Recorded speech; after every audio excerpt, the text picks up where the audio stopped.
ফারুক ভাই ছিলেন, আতার আলী ভাই ছিলেন, নান্নু ভাই ছিলেন, অনেক ক্রিকেটার ছিল যারা টেস্ট খেলার সুযোগ পায়নি। টেস্ট ক্যাপ্টেন ছিলেন যিনি প্রথম, নাইমুর রহমান দুর্জয়, তাকে কি দাওয়াত দিয়েছেন?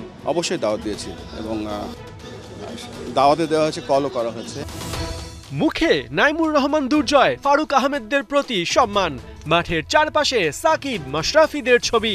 বিসিবি সভাপতি আমিনুল ইসলাম বুলবুল এদের প্রতি কেন সফট কর্নার দেখাচ্ছেন? এই তো সেদিনও ফারুক আহমেদকে সোশ্যাল মিডিয়ায় তুলো ধুনো করা হয়েছে, সাকিব মাশরাফিদের বিপক্ষে শেরে বাংলায় বিক্ষোভ হয়েছে। বুলবুল কি সেসব জানেন না? উত্তর হলো বিসিবি বস সবই জানেন, আর এটাও মানেন ক্রিকেট মানে অনলি ক্রিকেট। এখানে রাজনীতি বা অন্য কিছুকে তিনি গোনায় ধরেন না, কারণ সেসব তার ম্যাটারও না। বিশ্বে বাংলাদেশের নাম যারা উজ্জ্বল করেছেন সেসব মানুষদের ক্রিকেটীয় অবদানকে তিনি এবং তার বিসিবি সম্মান করবেই। প্রথম টেস্ট স্কোয়াডের সবাই আপনারা আগামীকালকে মিলিত হচ্ছেন, এই বিষয়টা একটু জানাবেন। আমরা প্রথম টেস্ট ম্যাচে যারা অংশগ্রহণ করার সুযোগ পেয়েছিল, দেখেন আমাদের আগের ক্রিকেটাররা যারা ছিল, এক্স বোর্ড প্রেসিডেন্ট ফারুক ভাই ছিলেন, আতার আলী ভাই ছিলেন, নান্নু ভাই ছিলেন, অনেক ক্রিকেটার ছিল যারা টেস্ট খেলার সুযোগ পায়নি। তো আমরা ওই সময়টা নিজেদেরকে ভাগ্যবান মনে করতাম যে ফার্স্ট টেস্টে আমরা খেলতে পেরেছিলাম, যদিও আমাদের একেবারে ক্রিকেট ক্যারিয়ারের সাহান্যের শেষের দিকে ছিলাম।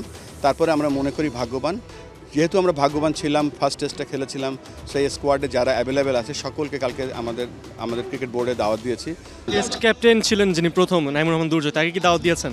অবশ্যই দাওয়াত দিয়েছি এবং দাওয়াতে দেওয়া হয়েছে, কলও করা হয়েছে এবং সকলকেই, এবং আমাদের দলের যে কোচ ছিলেন, যিনি ম্যানেজার ছিলেন, সবাইকে আমরা দাওয়াত দিয়েছি। বাংলাদেশের 25 বছরের টেস্ট ইতিহাসে এই প্রথম 7টা শহরে বিসিবি আয়োজন করছে অনূর্ধ্ব 12 লেভেলে নানা প্রতিযোগিতা। রিয়া গোপ মহিলা ক্রীড়া কমপ্লেক্সে ঢাকা পর্ব শুরু করতে এসে বিসিবি সভাপতি অভিভাবকদেরও এনেছেন ট্রেনিং এর আওতায়। লক্ষ্য ক্রিকেটের প্রতি নেশা আর সঠিক দিক নির্দেশনা যেন পরিবার থেকেই পায় প্রতিটা শিশু। দেখেন, একটা ছেলে বা একটা মেয়ে যখন সে সেঞ্চুরি করে, সে মিনিমাম 100টা বল খেলে। 100টা বল খেলার জন্য কিন্তু তাকে 100টা সিদ্ধান্ত নিতে হয় এবং 100টা রাইট সিদ্ধান্ত নিতে হয়।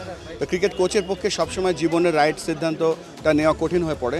তো বাবা মা যে পেরেন্টসরা, তারা যদি ঘরে টাইমলি ঘুমানো, কম মোবাইল ফোন দেখা, হোমওয়ার্ক টাইমলি করা, তো এই যে ডিসিপ্লিনটা যখন তৈরি হয়ে যায়, যখন সে মাঠে আসে, তখন মাঠে সে রাইট ডিসিশনটা নিতে পারে এবং লঙ্গার ভার্সন ক্রিকেটে কম ভুল করে। 5 মাসের জন্য বিসিবির শীর্ষ পদে আসীন হয়েছেন আমিনুল ইসলাম বুলবুল। তিনি চলে গেলে কি তার ইনিশিয়েটিভগুলো বন্ধ হয়ে যাবে? বাংলাদেশে এমন নজির যে অহরহ। যে কোনো কাজ করতে হলে একটা প্রোগ্রামের আন্ডারে কাজ করলে আপনি ব্যাপারটাকে মনিটরও করতে পারবেন, আর একটা ট্যাঞ্জিবল সাকসেস কীভাবে আনা যায় দেখা যায়। তো এই জন্য আমরা যে ট্রিপল সেঞ্চুরি প্রোগ্রামটা করেছি, ট্রিপল সেঞ্চুরির আন্ডারে সবগুলো প্রোগ্রাম আছে, সো দ্যাট আমরা জানতে পারবো কোন প্রোগ্রামে আমরা ভালো করছি, কোন প্রোগ্রামে আমাদের ইমপ্রুভ করতে হবে। এন্ড অফ দ্য ডে আমরা প্রত্যেক 3 মাস, 4 মাস, 3 মাস, 6 মাস, 9 মাসে আমরা দেখতে পাবো যে আমরা কোথায় আছি, আমরা কি অ্যাডজাস্টমেন্ট করতে পারি। এদিকে দেশ জুড়ে একাধিক মাঠ বাফুফের সাথে যৌথভাবে পেতে যাচ্ছে বিসিবি। জাতীয় ক্রীড়া পরিষদ থেকে সেই আশ্বাসই মিলেছে, যেখানে সিনথেটিক টার্ফে চলবে ক্রিকেট, ফুটবল দুটোই। আমাদের টেস্ট ভেন্যুগুলো আছে, ওগুলো হয়তো রিপেয়ার করবো, মেনটেন করবো। আমরা যেই ফোকাসটা মেইনলি করছি সেটা হচ্ছে যে সকলের জন্য যেভাবে ক্রিকেট খেলতে হবে। দেখেন, আমরা ন্যাশনাল স্পোর্টস কাউন্সিলের কাছে আমরা গিয়ে বলেছি যে দেখেন, বাংলাদেশে অনেক গ্রাউন্ড আছে, যেই গ্রাউন্ডগুলো গভর্নমেন্টের কন্ট্রোল আছে এবং সেখানে ফ্যাসিলিটি নেই, এবং তারা নীতিগতভাবে বা মৌখিকভাবে তারা আশ্বস্ত করেছে যে সমস্ত উইকেটগুলোকে তারা সিনথেটিক পিচ বসিয়ে দেবে।